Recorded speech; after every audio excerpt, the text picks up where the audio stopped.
Айгиз Баймөхәммәтов. Нахак. Алтынай уянганда әнисе өйдә юк иде. Эшкә киткән. Ул авыл янындагы йорт янында җыештыручы булып эшли. Эшкә соңга калмас өчен 7дә үк турып чыгып китә.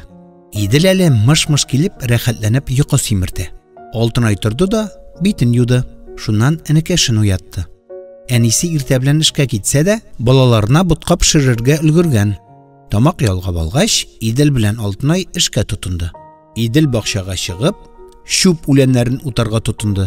Алтынай 2 чиләген алып, Шишмәгә юлланды. Шишмәгә кадәр аругына ара үтәсе бар. Елга ярты юлда кала.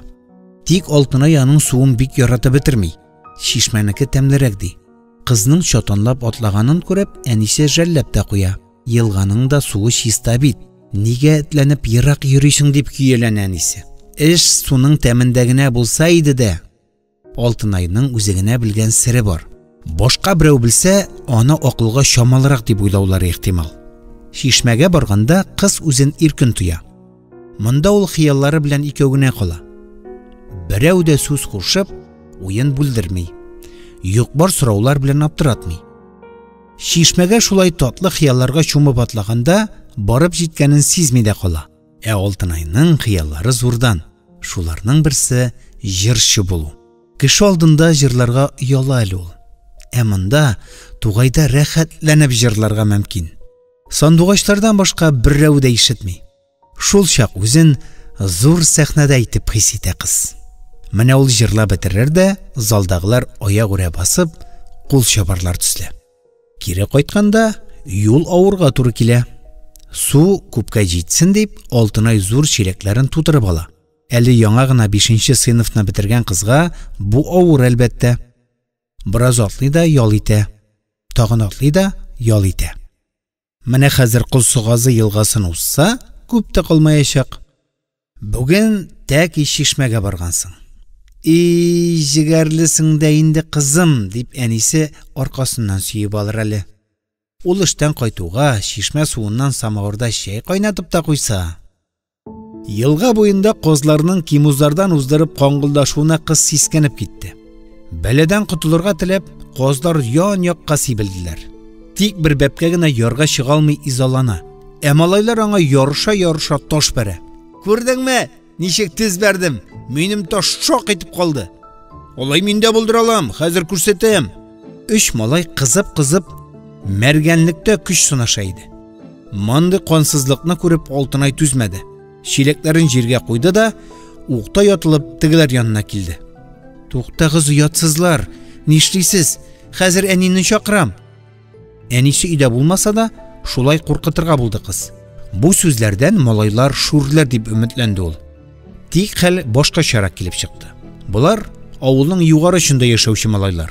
Шуларның берсе сатучы Гөлнисаның улы булып чыкты. Исеме Хәниф. Алтынайдан бер сыйныфка югарырак укый.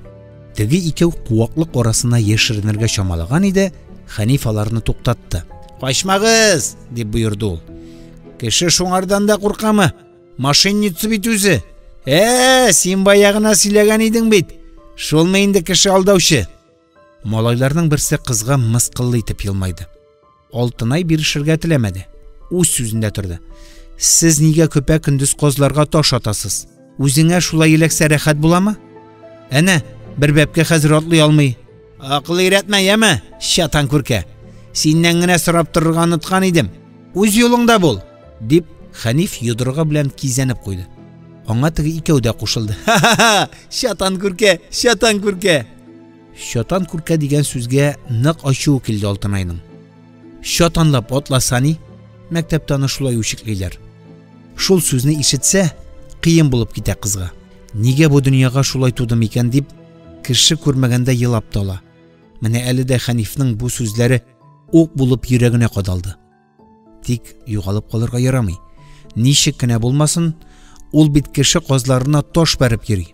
Китегез хәзер үк бу яктан. Хуҗасына әйтәм диюдән Алтынай бүтән чара тапмады. Бу сүзләр малайларның ачуын кабартты гына. "Кара син аны, безне куркытып маташа. Синең кебек алдакчыга кем ышансын? Үзең дә, энең дә, әниең дә алдакчы. Сез бит мошенниклар. Кеше әниемне алдап, ялган акча белән әйбер алырга уйлагансыз. Уятсызлар. Хәнифне туктатырлык та түгел. Теле телгә йокмый. Алдакчы, шайтан булса да алдарга оста икән дип, икенчесе дә утка май өстәде. Ничек кенә булмасын, кыз бала үзе генә 3 усал малайга берничек тә каршы тора алмый. Бәләсеннән баш аяк дип кайту ягына борылды. Тик үзен куркак итеп тә күрсәтәсе килмәде. Шуңа да, ярый, мәктәптә укытучыга әйтсәм, белерсез әле дип, шилекләрен күтәреп китеп барды. Әмма малайлар тынычланырга уйламады. Шунда Хәниф куып тотты да, кызның терсәгеннән җилтерәтеп алды. Син нәрсә, безне куркытырга маташасыңмы? Рәхмәт әйт, әнием сезне полицияга тапшырмаган өчен. Җибәр дидем. Алтынайның тавышы калтырап чыкты. Бер нәрсә булмагандай алга атлады. Малайлар исә аңардан бер адымга да калышмый бара бирде. Элекләп кенә кара, кирәгеңне алырсың. Урамга чыгасың бар әле, әниең һәрчак яныңда йөрмәс. Алтынай бер сүз дә эндәшмәде. Кызның дәшмәве буларның ярсуын тагын да кайнатты. Хәниф бер уч туфрак алды да кызның чиләгенә салды. Бу сезгә әниемне алдыганыгыз өчен. Икенче малай үлән йолкып кызның башына сипте. Бу сиңа әле капчыгы булганың өчен. Өченче малай кызның уң ягына йөгереп чыкты да аяк чалды. Алтынай сөрлегеп китте дә җиргә барып төште. Ике чиләге як-якка тәгәрәде. Су түгелде. Нишлисез инде? Кыз елап җибәрде. Күрәсең, кызның күз яшьләре шүрләтте малайларны. Әллә бүтән берәү күреп калыр дип курыктылар, җан фарманга өйләренә йөгерделәр. Алтынай җирдә утырган килеш чәченнән үлән яфракларын сыпырып төшерде. Тезеннән пычрагын сөртеп алды. И гәрләнде ул шушы мәлдә. Тегеләрнең шайтан күркә, алдакчы, әлекче дигән сүзләре һаман колагында чыңлап торды. Җитмәсә, өйгә килеп җиттем дигәндә генә шилекләрен түгелсен әле. Әнисен бүген шатландыра алмаячак. Шунсы иң үкенечлесе. Киеме пычранган, йөзе кызарып беткән апасы кайтып кергәч, Иделнең йөрәге жу итте. Җитмәсә, шилекләре буш. Нәрсә булды, апа? Мондый кыяфәттә энесенә күренмәскә тырышып, ул ике кулы белән битен каплады. Кем тиде? Нигә йөзеңне кайшырасың? Идел төпченүен дәвам итте. Теге сатучы улы Хәниф дип көчкә җаваплады кыз. Иделгә иссе булып китте.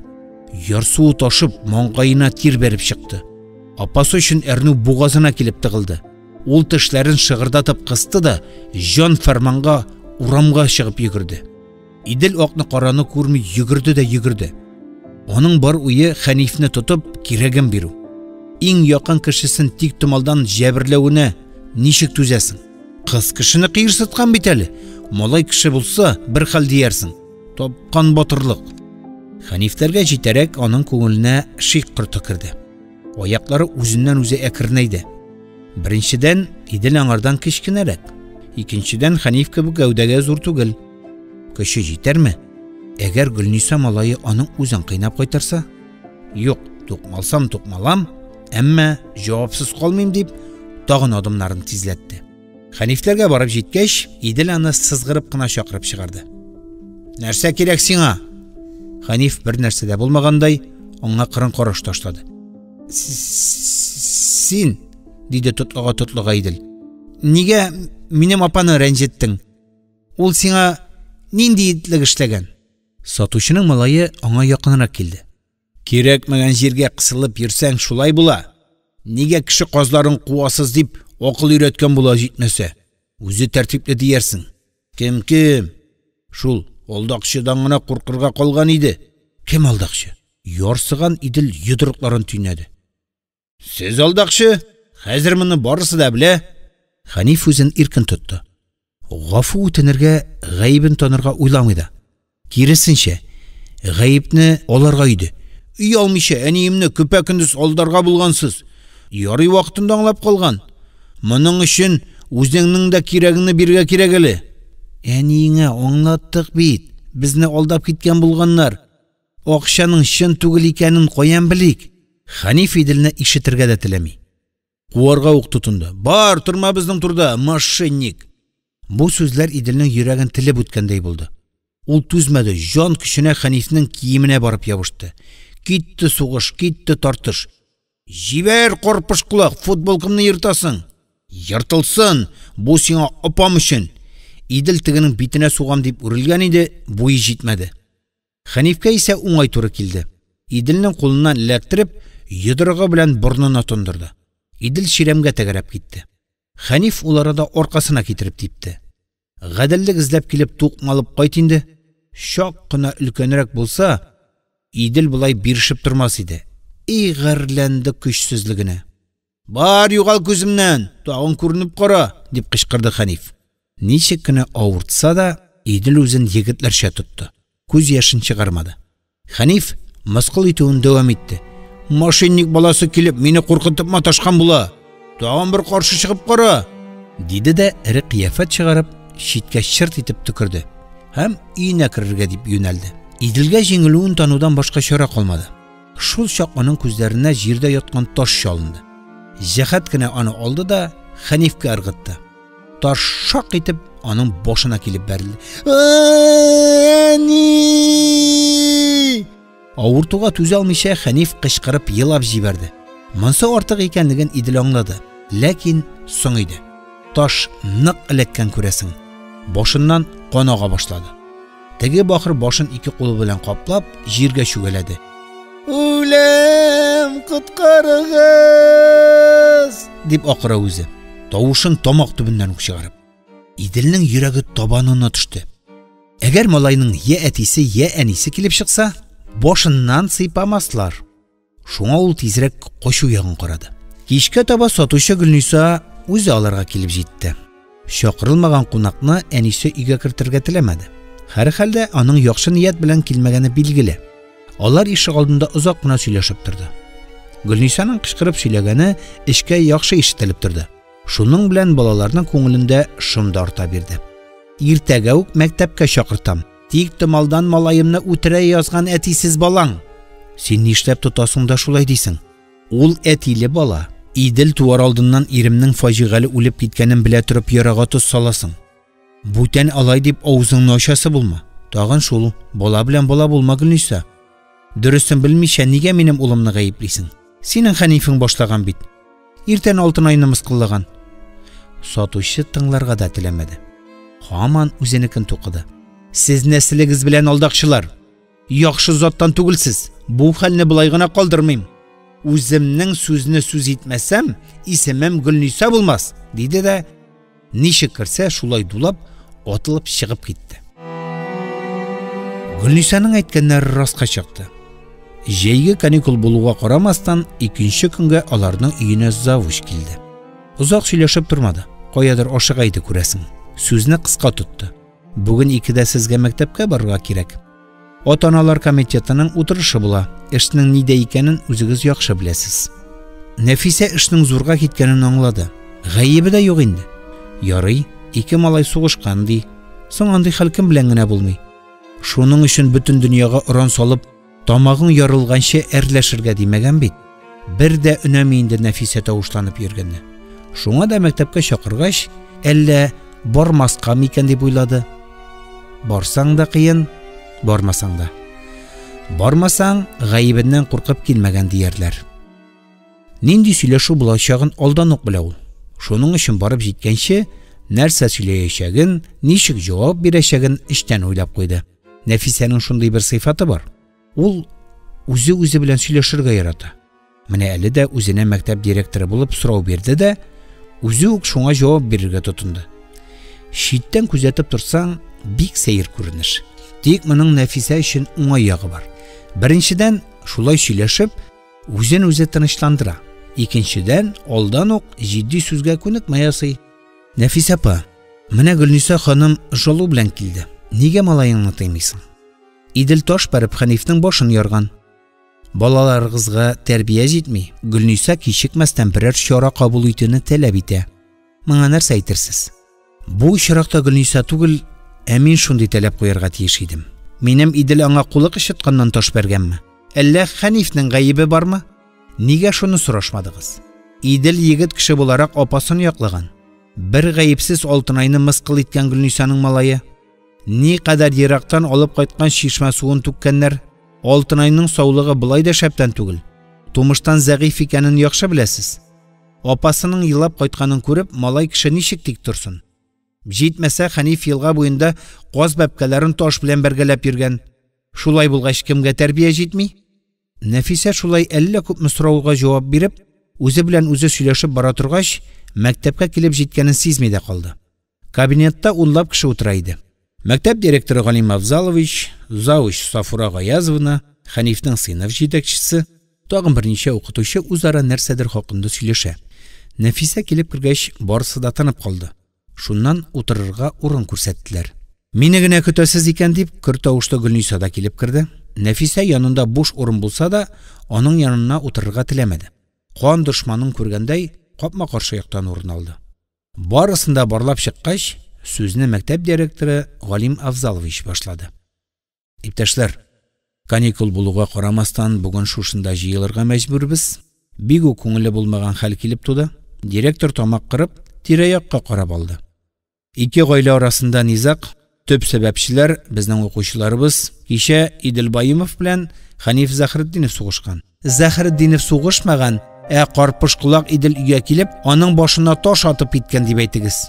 Гөлниса директорны бүлдереп, урыныннан кычкырып җибәрде. Миңа әйтеп бетерергә ирек бирегез. Директор Гөлнисага ачулы караш ташлады.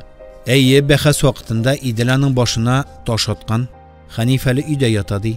Шуның өчен Гөлниса ханым Баимовның үзен һәм әнисен җавапка тартырга кирәк дип мөрәҗәгать итте. Әйдәгез, эшне зурга җибәрмәс өчен мәсьәләне уртага салып хәл итик. Миңа аларның гафу үтенүе кирәкми. Гөлниса янә урыннан сикереп торды. Ул бандитны учетка куярга кирәк. Әйдә аның белән полиция шөгыльләнсен. Нәфисә дә сүзсез калмады. Минем малаемны бандит дип атаганчы үзеңнекен кара. Идел тик торганнан гына аңа тимәгән бит. Алтынай апасын яклаган. Синең Хәнифең беренче булып башлаган. Кызларга кул күтәрергә генә герой. Үзеңнең балаңны тиясы урында дөньяга яу салып йөрисең. Кара ятсыз, миңа акыл өйрәтеп маташа. Гөлниса кулын силти-силти кычкыра бирде. Синең балаң минекенә таш аткан. Әгәр балам зәгыйф булып калса, синең кызың зәгыйф булып тугач, безнеке дә шулай булырга тиешме? Минем шартым бер, ул карпыш белән инспектор по делам несовершеннолетних эшләргә тиеш. Учетка куярга кирәк, сине дә судка бирәм. Кызган бәхәсен туктатырга тырышып, завуч Сафура Гаязовна ручкасы белән өстәлгә тукылдатты. Ул тыныч кына тавыш белән ярсыган хатынга мөрәҗәгать итте. Әле Хәниф ни хәлдә? Башы шешкән, өйдән чыга алмый ята. Хәле бик начар булгач, нигә дәваханәгә салмадыгыз? Өегезгә фельдшер чакыртмадыгыз?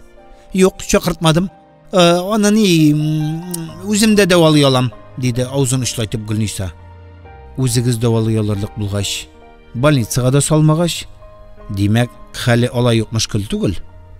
Алай булгач, шушында гына аңлашыйк. Ул Нәфисәне ишетәсе дә килми.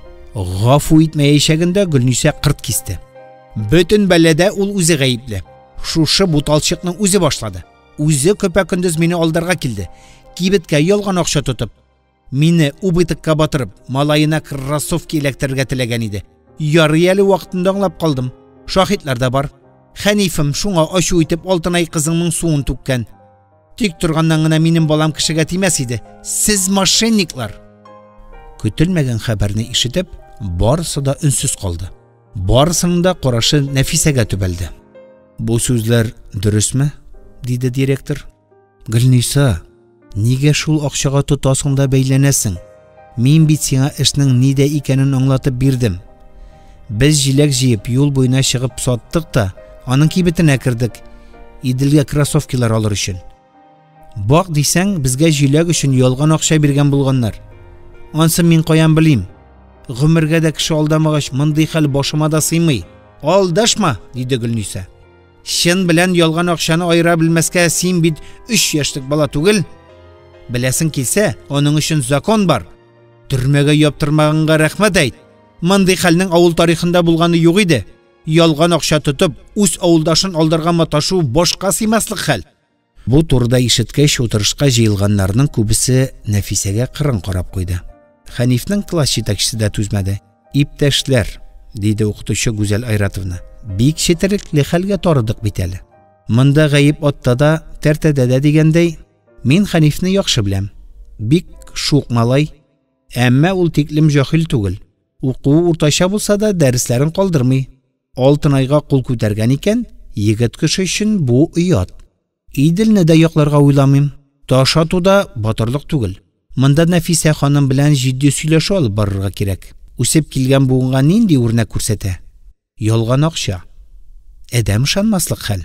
Әгәр әни кеше үзе яхшы үрнәк булса, балалардан нәрсә өмет итәсең? Шуннан коллегаларына карап алды. Былтыр минем күчек белән нинди хәл булганын хәтерлисезме? Бу да очраклылыкмы, Нәфисә? Чынлап та, балаларыңа тәрбия җитми. Әгәр кызың тәрбияле булса, минем 10,000 сум торган токымлы күчегемне үзенә алып кайтмас иде. Әйттем бит алар бурлар дип. Алдакчылар.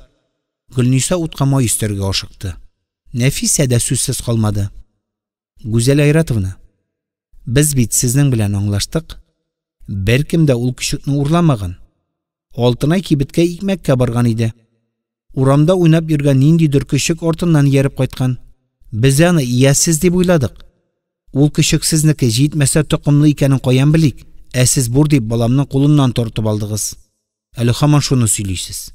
Мин ялгыз хатын булгач тотасыз да миңа ябырыласыз. Әнә бит. Гөлниса куанып китте. Әнисенә дә, үзенә дә управа табырга кирәк. Директор тизгенне кулына алмаса, бу сөйләшү әллә күпме дәвам итәр иде. Ярый. Барыгызны да тыңладык, диде ул. Гомум хәл күз алдына килеп басты. Идел яхшы укучы. Мәктәптә тәртип бузганы юк. Малайлар арасында мондый күңелсез хәл килеп туган икән, вакытында туктатырга кирәк. Сез Гөлниса ханым малайны учетка куйык дип әйтәсез. Мин мәсәлән, моның өчен җитди сәбәп күрмим. Икенчедән, әгәр укучыбыз учетта торса, бу күренеш мәктәбебезне бизәмәячәк. Әйдәгез. Үз арагына аңлашыйк та шуның белән онытыйк. Шупны йорттан чыгармауың хәерле. Директорның булай сөйләве Гөлнисаны куандырмады. Ул бүтәнчә карар көтә иде. Шуңа тузынды да китте. Мәктәпнең данын уйлыйм дип, күрәләтә баламны үтерергә бирәсем түгел дип, ул төкреген шәшә өстәл янына килеп басты. Әгәр сезнең кулдан килмәй икән, районга барам, рануга керәм, барысында түкми шешми сөйләп бирәм. Бер дәшмәсәң, башыңа менеп утырырлар. Нәфисәгә бала тәрбияләү түгел, аның үзен тәрбияләргә кирәк. Ана хокукыннан мәхрүм итсеннәр, балаларын тартып алсыннар. Гөлниса барсында сүзләрдәй булып карады да, ишекне шап итеп ябып чыгып китте. Айгиз Баймөхәммәтов. Нахак. Гөлниса чыннан да тынычланмады. Мәктәп эчендә генә бу мәсьәләне хәл итеп булмагач, ул югарырак китте. Барысы да онытылыр, шаулашып алырлар да тынычланырлар дип өмет итте Нәфисә. Ләкин үзен корбан итеп күрсәтергә тырышучы сатучы онытырга ирек бирмәде. 2 көндә үтмәде, Нәфисәне район хакимиятенә чакырып алдылар. Тиз генә килеп җитегез дип чакыргач, бармый чара юк. Таң белән торып, алар өчәүләп район үзәгенә юл тотты. Хакимияткә барып кергәч, аларга 3нче катка күтәрелергә куштылар. Тагын нинди сынаулар көтә дип эштән борчылып, кыяр-кыймас кына Нәфисә башлык урынбасары кабинетының ишеген шакыды. Сез Баймовамы? Дип сорады түрдә утырган куе мыеклы, какча битле ир. Әйе. Бик яхшы. Без сезне генә көтә идек. Утырыгыз. Кабинетта 6 кеше бар иде. Мәктәп директоры да монда, район мәгариф бүлеге идарәсеннән дә килгәннәр. Димәк, эшләр хәтәр дип уйлап куйды Нәфисә. Таныш булыйк, иптәш Баймова, дип сүз башлады мыеклы ир. Беләсездер, мин район хакимияте башлыгы урынбасары Урал Гыйльман улы Кылычбаев булам. Шул ук вакытта хакимият каршындагы балык булмаган балалар эше буенча комиссия рәисе дә. Бүген шушы комиссия әгъзалары махсус рәвештә җыелды да инде. Сәбәбен үзегез дә беләсездер. Бу сүзләрне ишеткәч, Иделнең йөрәге дөпелдәп тибәргә тотынды. Нәрсә эшләрләр икән дип котышты. Шул тиклем нинди җинаять кылдык соң без, диде Нәфисә. Бүлдермәгез. Урал Гыйльман улының тавышы көчәя төште. Без дә монда шаярып утырмыйбыз. Әгәр килеп туган хәл җиңел булса, нигә үзара гына килешмәдегез? Ул Гөлниса йөрер ул. Нәфисә үз алдына сөйләнде. Шибеннән фил ясарга дисәң аңа куш. Хикмәт шунда. Әгәр без тиешле чара күрмәсәк, ул тагында югарырак бармас дип кем әйтә ала? Шуңа да мәсьәләгә ачыклык кертеп, низакны җайларга тиешбез. Без гаепле кешене җавапка тартырга бурычлы. Шуннан комиссия рәисе тирә-ягына карап алды. Район полиция бүлегеннән вәкил килдеме әле? Күрмим аны. Шак кына соңлап киләчәк дип белдерде бөтен сөйләшүне язып утырган Сәркатип. Ярый, ул да бу хәлне яхшы белә. Ялгышмасам, имгәнгән малайның әнисе анда да гариза калдырган. Тагын нинди гариза? Нәфисә аптырап калды. Сүзгә мәгариф идарәсе белгече кушылды. Белмисезмени? Улыгыз аның малайының башын яралагач, ул әле урыныннан да тора алмый, өйдә ята дидиләр. Моңарчы еллардай булып утырган Идел сүзгә кушылганын сизми дә калды. Абый, олар алдаша. Хәниф берничек тә урганга охшамаган. Бүген без юлга чыкканда ул сыерларын куып йөри иде. Кабинетта тынлык урнашты. Барысы да сүзсез калды. Без рәсми кәгазьгә таянып сүз йөртәбез дип дәвам итте комиссия рәисе. Менә мөхөр сугылган белешмә. Анда табибның үз куллары белән язган сүзләре бар. Малайның баш мие җәрәхәте бар. Шуннан Урал Гыйльман улы Нәфисәгә төбәлде. Иптәш Баимова, сез мөгаен хәлнең кая таба барганын аңлыйсыздыр. Бу янеш түгел. Законга ярашлы балаларыгызның бөтен гамәлләре өчен сез җаваплы. Һәм без сезгә карата җитди булырга тиешбез. Балаларыгызның тәрбиясе өчен сез җаваплы. Сорау да сездән булырга тиеш. Нигә сезнең малайыгыз көпә-көндез кеше баласын тукмап йөри?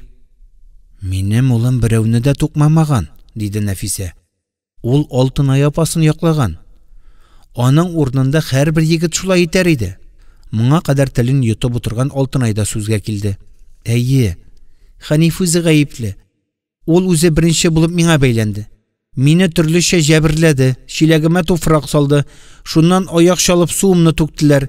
Ә мин аңа бер зыян да эшләмәдем. Кыз түзмәде, ике кулы белән битен каплап елап җибәрде. Әнисәне тынычландырырга тотынды. Кыз тынычлангач, сорау алуны дәвам иттеләр. Хәниф исемле малайның гамәле килешкән эш түгел әлбәттә, диде комиссия рәисе. Шулай да аның әнисе белән кибеттә булган вакыйга моңа сәбәпче шикелле. Шул хакта ни әйтерсез? Нәфисә авыр көрсенде. Сүзне каян башларга да белми. Биразга тынып калды. Әмма сорау бирелгәч, җавап кайтарырга кирәк. Ул хәл уйламаганга килеп чыкты. Нәфисәнең тавышы калтырап чыкты. Таң белән урманга барып җир җиләге җыйдык. Аннан соң аны олы юл буена чыгарып саттык. Ниндидер 500 сумга алды. Без шул акча белән туп-туры кибеткә йөгердек. Идел шундагы бер кроссовканы нык ошаткан иде. Шуны киеп йөрим дип күпме хыялланды. Менә ниһаять шуны сатып алдык. Без шатланып кайтырга чыкканда Гөлниса кире чакырып алды. Бу акчагыз ялган дип тавыш куптарды. Кроссовканы кире алды да безне алдакчы мошенник дип бөтен кеше алдында мыскылларга тотынды. Хәлләр катлаулы икән. Димәк, сез ул сатучыны алдырга теләмәгәнсез. Юк инде. Бер кайчан кеше өлешенә кул сузганым булмады. Җиләкне алган ир ялган акча бирер дип кем уйлаган? Чынлап шулай килеп чыктымы? Урал Гыйльман улы кабатлап сорады. Билләһи, диде акланып Нәфисә. Халык әйтмешли, авызым кыеш булса да, сөйләгәнем туры минем. Шул кроссовканы алабыз дип күпме тир түктек.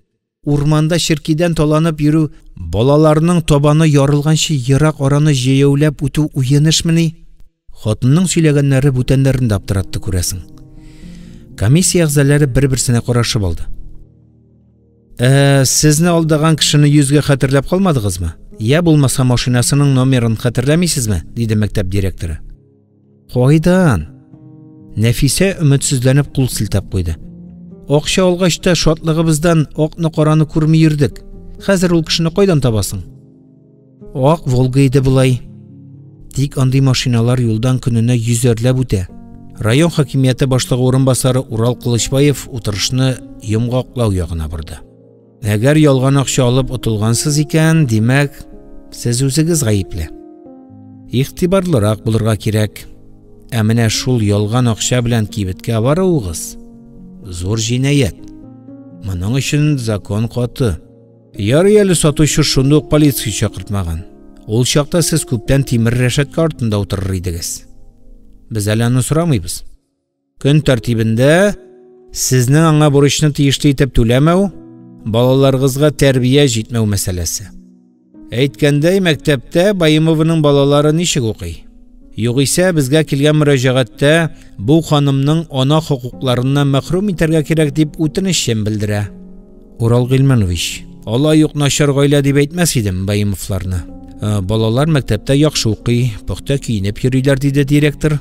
Төрле мәдәни чараларда да бик теләп катнашалар. Шушы уңайсыз хәл генә булмаса, ул тиклем каты карар кабул итмик димәкчемен. Мәктәп директоры яклап чыгыш ясагач, Нәфисәнең эшенә җылы йөгерде.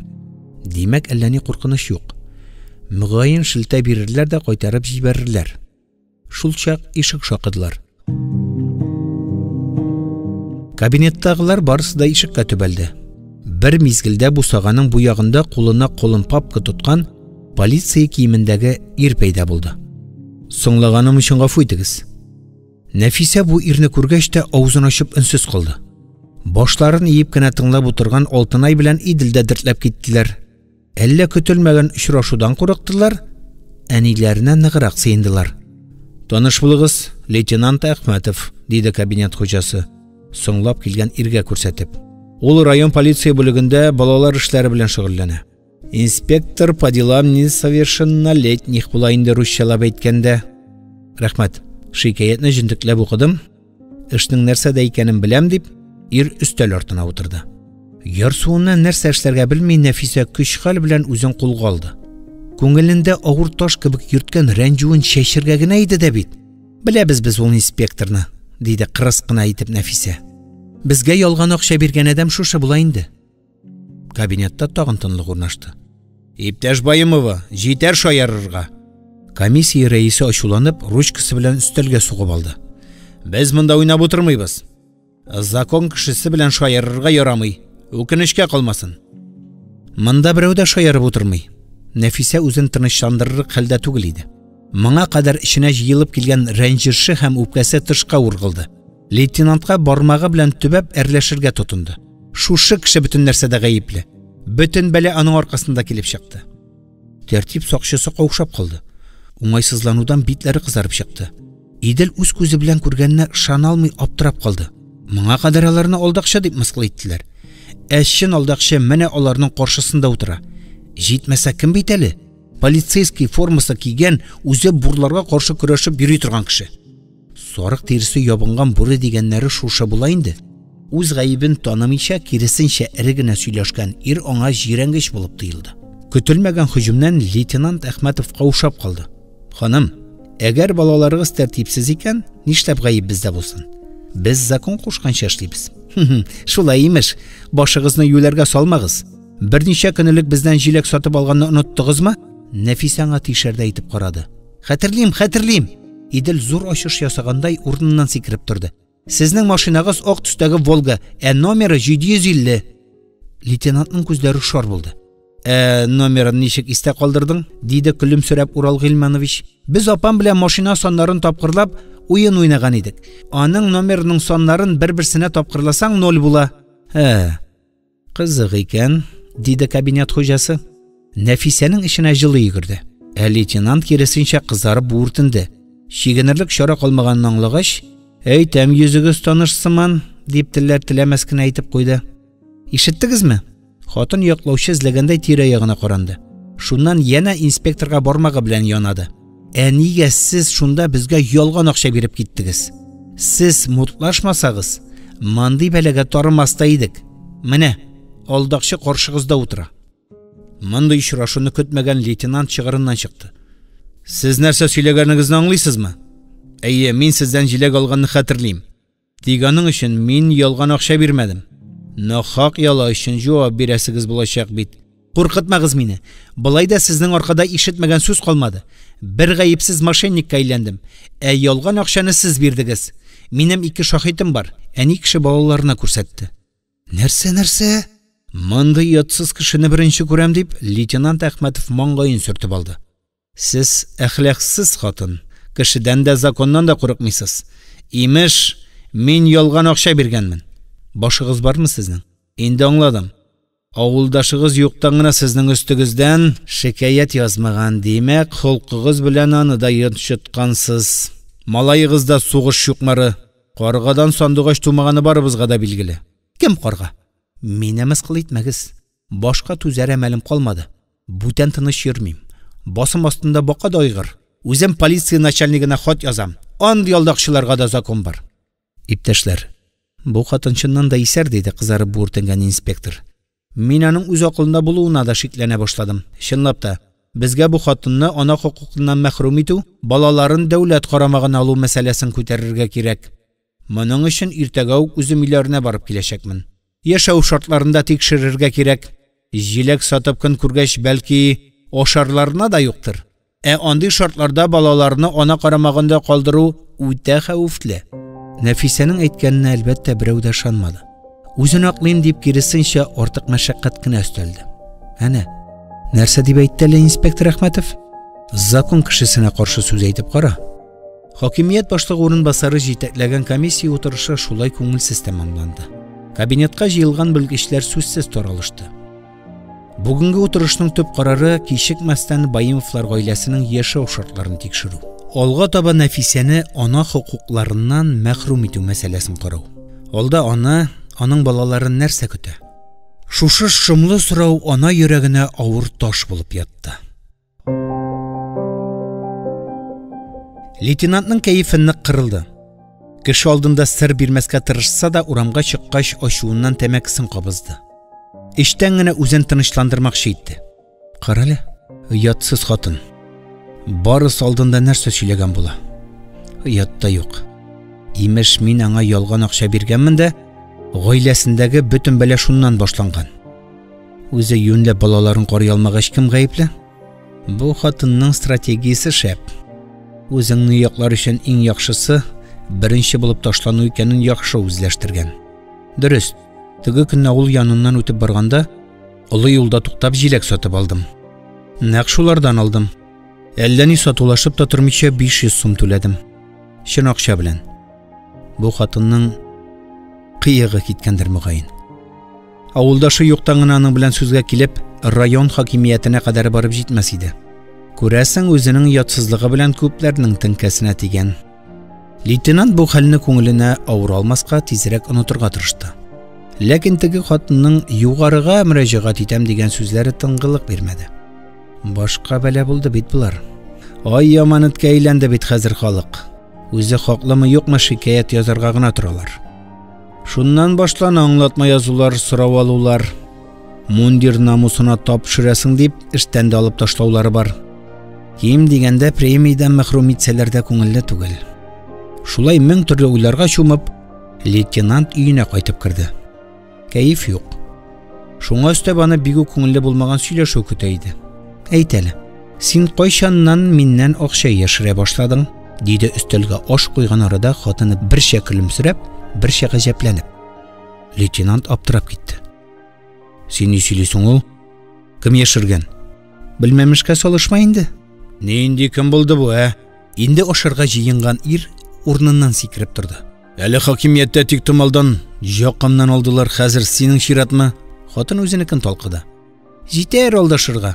Шифонердагы киемнәрне җыештырганда акча табып алдым. 500 сумлык акча. Синең генә эшең. Ирнең күзләре шордай булды. Аларны кая куйдың? Бер купюраны юри синең кошелегыңа салдым. Калган икесен әле үземдә тотам. Кошелегыңда артык акчаны күреп, миңа барысын да сөйләп бирерсең дип уйлаган идем. Булмады. Син бер нәрсә булмагандай һаман шым йөрисең. Ай шукынчык. Иштең ишәк чумарын. Әхмәтов инде эшнең нидә икәнен төшенде. Үзенә урын таба алмый фатир буйлап тегеләй былай йөренде. Тынычлана төшкәч, барысында хатынына сөйләп бирде. Бу купюраны яктыга куеп карале. Күрәсеңме? Беленер беленмәс кенә образец дип язылган. Бу акчалар чын түгел, ялган. Эштән алып кайткан идем. Бер кибеттә бала чагаларга тәмәке, аракы саталар дип мөрәҗәгать иттеләр. Закон буенча 18 яшы тулмаганнарга андый товарны сатырга ярамый. Шушы арада без контрольный закуп эшләргә йөри идек. Син хәзер минем үземне җинаятчы иттең. Лейтенант Әхмәтов төне буена йоклый алмады. Мең төрле уйларга чумып, шак таң аттырды. Күңелдә ниндидер җиңеллек тә, шул ук вакытта шом да бар иде. Яктыра башлагач торып, тиз генә бер чынаяк чәй ичте дә кибеткә юнәлде. Анда төрле тәм-томнар, балаларга бүләкләр сатып алды. Бираздан лейтенант төбәк авылындагы Байымовлар йортының ишеген шакый иде. Бу вакытта Нәфисәнең башында мең төрле уй кайнады. Яшеренергә дә теләмәде ул. Ишекне дә ачырга ашыкмады. Ирек Хафизов укыды.